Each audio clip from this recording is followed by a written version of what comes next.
Hey everyone, and welcome to a new FeatureCast tutorial.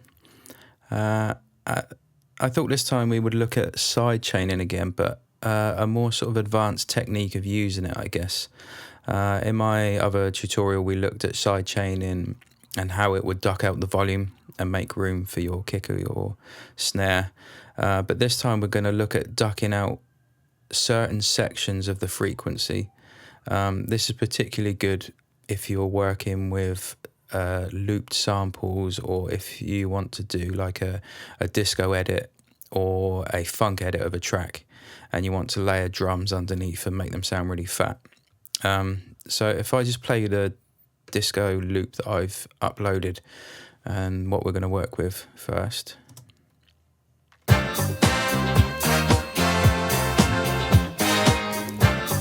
So that's the loop I have. I haven't really done much to it. I've put a bit of top end to it and I've rolled off the really low rumbly bottom end. But other than that, it's pretty much how it was.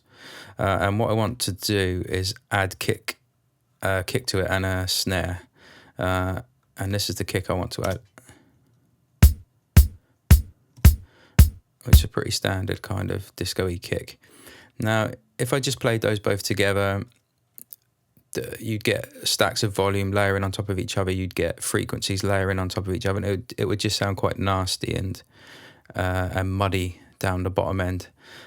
So what I'm going to show you is a trick to duck out the frequency of this loop so that the kick can come through, but it shouldn't really affect the rest of the sample.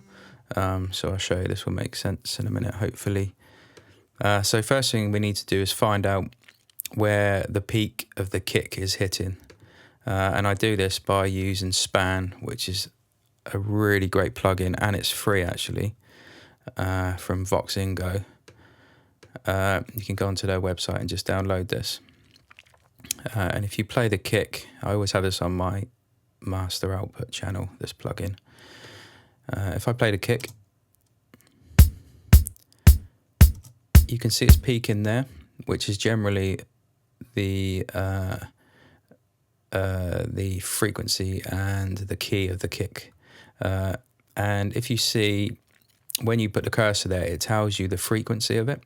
You can see in the bottom left corner down here. So I can see at 75 hertz it's peaking, and that's where all the energy of the kick is basically. So what I want to do is remove that 75 hertz frequency from this sample. So what I'm going to do is load up one of my favorite plugins. This is the FabFilter MB, which is a multi-band compressor basically. But what it does is it allows you to send a sidechain to one of the bands that you've set up. And as you can see, I've set this one up already. I've set it to 74, 75 hertz, which is where that kick is peaking. What you then do, when you open it up, it opens up like this. You have to open the expert panel, click it to external, and that will then allow you to go up to the sidechain and select your sidechain in channel, which I've called kick sidechain. So when I play that now,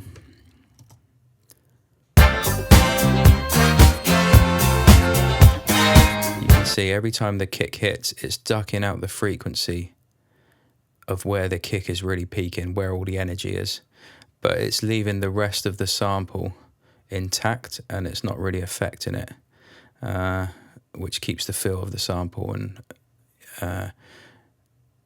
keeps the energy and the character to it, I guess.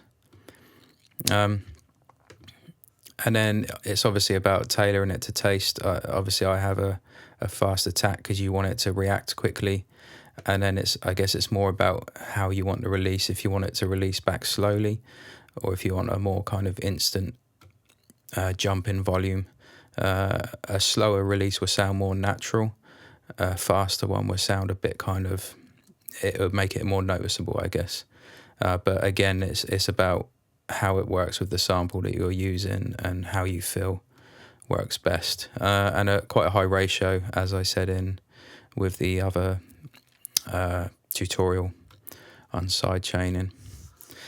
You can also then, if you need to, a lot of the time you don't need to, but for this one I've set it up just to show you, but I have a clap there, and I've loaded up another Pro MB, and I've set a frequency kind of around the lower mids, and this one is being triggered by the clap, and that's just ducking out a certain frequency that I kind of didn't like, and I thought clashed with the clap a little bit. And then when you play it all together, basically you'll get a tighter bottom end and no layering of muddiness or problems when coming to mix your track down. So I hope that was helpful for you. I hope that's some good ideas for you to do in your productions. Like I say, I've used this quite a lot, this idea, in a lot of my tracks before, especially when using with samples. It works particularly well. I hope you get some use for it. And don't forget to check out my sample pack on Loop Masters. And don't forget to comment and let me know if there's anything you want to hear about or know about. Thanks for watching.